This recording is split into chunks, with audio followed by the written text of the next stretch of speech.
भारत की भूमि पर संपूर्ण विश्व में आज भगवान कृष्ण, शालिग्राम जी भगवान और तुलसा मैया का मंगल विवाह हो रहा है।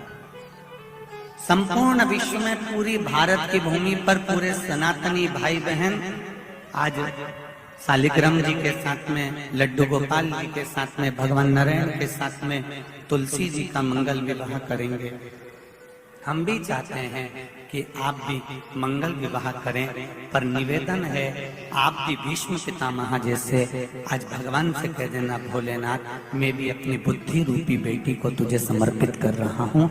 एक कर्म गति के कारण तू लूट गई, इतनी अच्छी थी, इतनी बढ़िया थी, पर केवल तेरे ललाट पर जो लिखा हुआ था कर्म की गति का खेल लिखा हुआ था, उसने तुझे अच्छे से बुरा बना दिया। मेरा निवेदन भीकन गांव की इस पावन धरा से, घर घर में चल रही शिव महापुराण से, आस्था चैनल फेसबुक पे सुन रहे सारी बहू बेटियां और माताओं से कि ना सास बुरी होती है ना बहू बुरी होती है।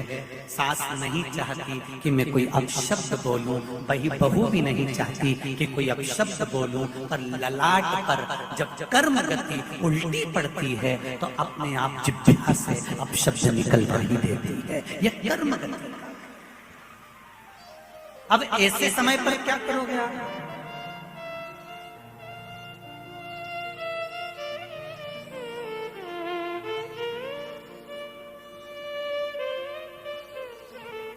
ऐसे समय पर क्या किया जाए?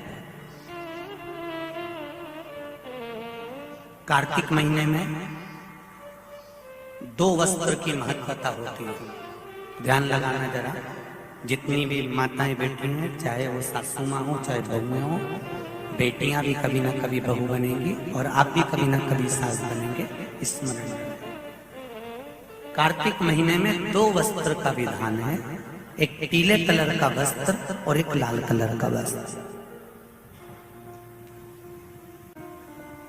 एक पीला वस्त्र है, एक लाल वस्त्र।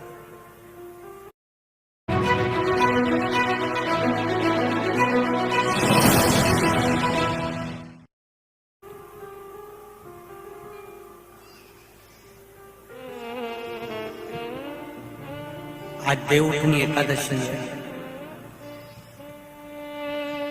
ऐसी कोई माता नहीं होगी जो अपने घर में तुलसी जी का पूजन नहीं करे।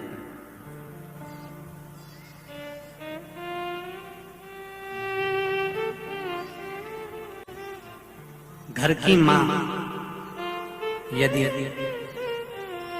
आज देवउठनी एकादशी के दिन लाल वस्त्र, बैकुंठ, वैसे तो पचवीगन का महत्व बताया गया है स्कंद पुराण में, जो 5 दिन पीछे के होते हैं। आंवला मुनि से जो क्रम पचवीगन का चालू होता है पूर्णिमा तक, बैकुंठ चतुर्दशी के क्रम तक, उसका जो महत्व, इन 5 दिनों की महत्वता वैसे स्कंद पुराण में कही गई है, पर आप समझें उसको।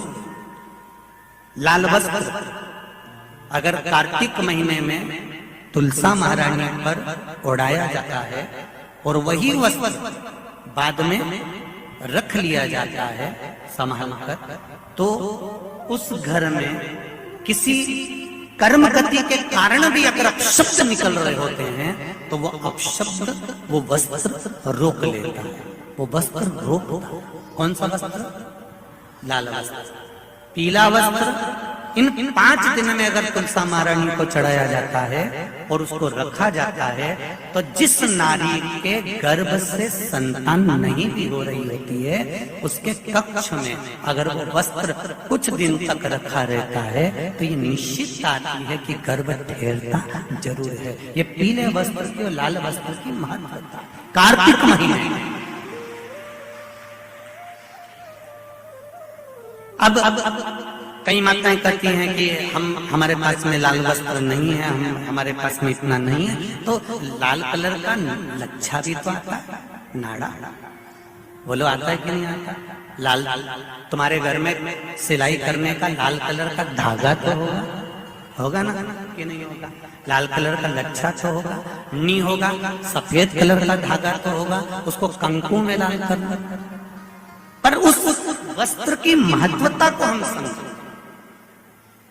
जैसे बांस की पिटारी में, ये तो तुम लोगों की परिभाषा है। आजकल की माताएं तो सुहाग का सामान प्लास्टिक की टोकरी में रख कर देती है, पर हमारे यहाँ नहीं लिखा कि प्लास्टिक की डलिया में सुहाग की सामग्री दो। हमारे यहाँ कहा कि जो वंश बढ़ावे, जो वंशकार होते हैं ना, बांस बनाने वाले होते हैं, वंशकार होते हैं, इनको तो तुम्हें रोज धन्यवाद देना चाहिए। जो बांस का टोकरी बनाते हैं, सुपड़ा बनाते हैं, बांस का सामान बनाते हैं। आज भी विवाह में हमारे यहाँ मंडप भी बांस का होता है, सुपड़ा भी बांस का, डलिया भी बांस की। सबसे पहले खलमट्टी अगर आती है, शादी के ब्याह में सबसे पहले मिट्टी आती है, बांस की टोकरी में आती है। एक नियम है। क्यों?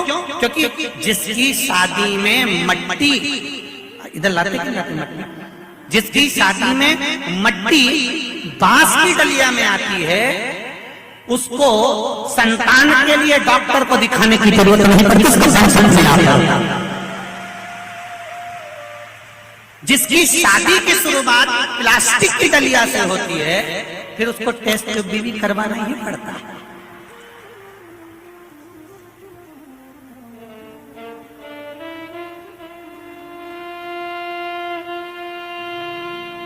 ये कुछ हमारे शास्त्रों के नियम है। अब आप उसको समझो ना समझो, चाहे उसके ऊपर हंसो, चाहे कुछ भी कहो। आप चाहो तो थोड़े दिन बाद कह देना, बताओ शिवर वाला हमारा तो पगले जैसी बात करता है, तो उसमें कोई दिक्कत वाली बात नहीं है।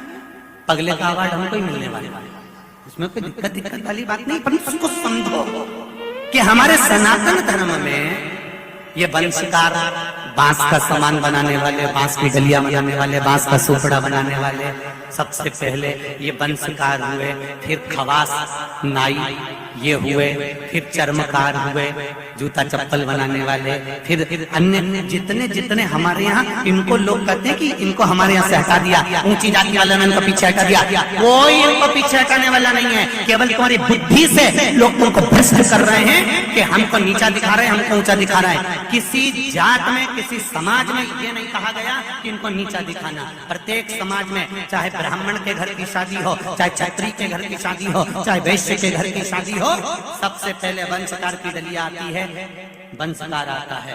सबसे पहले हमारे यहाँ अगर पादुका बनाई जाती है तो सबसे पहले चर्मकार आता है, सबसे पहले हमारे यहाँ खवास आता है। पहले इनको लाकर बिठाया जाता है। पहले संबंध भी सेठ खुद नहीं जाता था करने के लिए, खवास जाता था, वंशकार जाता था, ये जाते थे, संबंध पक्का कर कर आते थे और शादी हो जाती थी। ना लड़का देखता ना लड़की देखती। ये सब बाद में चालू हुआ।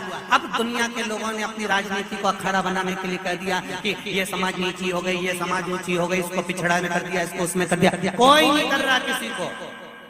भगवान की ये पोथी रखी है शिव महापुराण की, जिस पे रखी है, इसके 4 पाए, 1 2 3 और ये 4, ब्राह्मण क्षत्रिय वैश्य शूद्र, ये 4 पाए पर मेरी शिव महापुराण की पोथी रखी हुई है। कोई साधारण